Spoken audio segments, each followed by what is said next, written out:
Welcome back to the Management Blueprint, the show where we deconstruct the chaos of corporate life and turn it into actionable strategy. I'm Anna.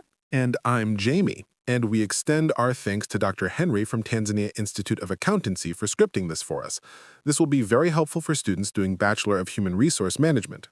Today, we're going back to basics, but crucial basics. We're answering the big question: who actually does what in a company? Right. We've all seen the org charts. You've got the CEO at the top, the interns at the bottom, and a whole lot of people in the middle. But today, we're breaking down the three distinct levels of management, the hats they wear, and the skills they actually need to survive.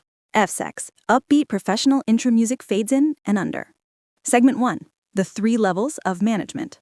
So, Jamie, let's start with the structure. Most organizations are shaped like a pyramid. Exactly. And traditionally, we slice that pyramid into three sections: top level, middle level, and lower level management. Let's start at the summit, the top level. These are the heavy hitters, right? The C-suite, the CEO, CFO, COO, and the board of directors. Their job isn't to worry about who is taking a lunch break at 12 p.m. Their job is the 30,000-foot view. So, setting objectives and policy formulation. Precisely. They are responsible for strategic decision-making and resource allocation. If the company was a ship, they aren't scrubbing the deck, they're steering the wheel. They also handle the external stuff, talking to investors, the government, and the media. Okay, moving down a rung, middle management. I feel like these guys get a bad rap sometimes, getting squeezed from both sides. It is a tough spot. These are your department heads and branch managers. Think of them as the translation layer. Meaning? Meaning they take the big abstract goals from the CEO and translate them into actual action plans for the teams below. Their main functions are implementation and coordination. They report performance up to the top, but they also have to motivate the people below them. So they are the glue holding the strategy and the execution together. Spot on. And finally, we have lower level management, also known as first line management: supervisors, team leaders, foremen.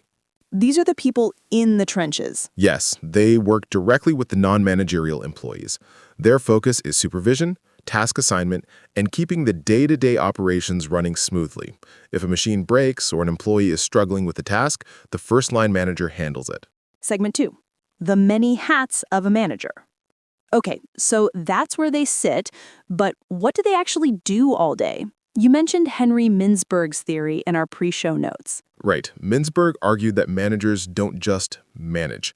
They switch between roles constantly. He categorized them into three buckets: interpersonal, informational, and decisional. Let's run through those quickly. Interpersonal sounds like the people stuff. It is. This includes being a figurehead, ceremonial duties, a leader, motivating the team, and a liaison, connecting different departments. Then we have informational. Think of the manager as a nervous system. They're a monitor, gathering data, a disseminator, sharing that data internally, and a spokesperson, sharing data externally. And finally, decisional. This is where the rubber meets the road. Exactly.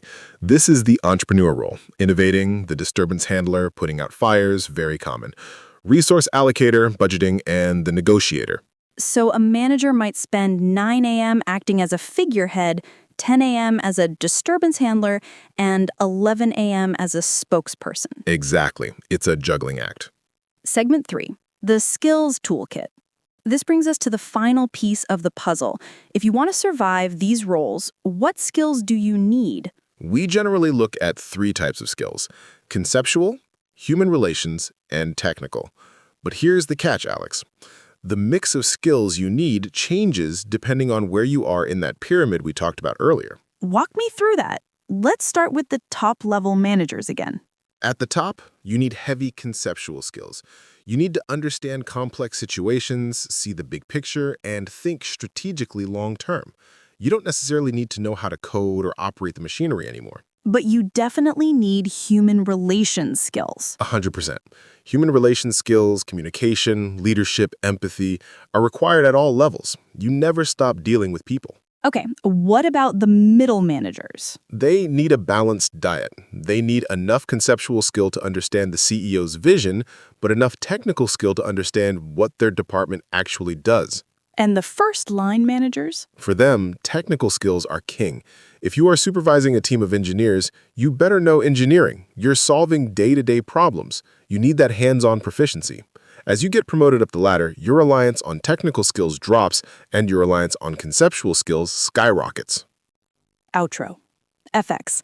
Outro music starts playing gently. So to recap for our listeners, top management sets the vision. Conceptual. Middle management translates the vision. Balanced. Lower management executes the vision. Technical. And regardless of where you are, you're always a leader, a communicator, and a problem solver. If you're listening and looking to get promoted, ask yourself, am I developing the conceptual skills I need for that next level? That's the question of the week. That's the question of the week. Thanks for tuning in to the Management Blueprint. See you next time.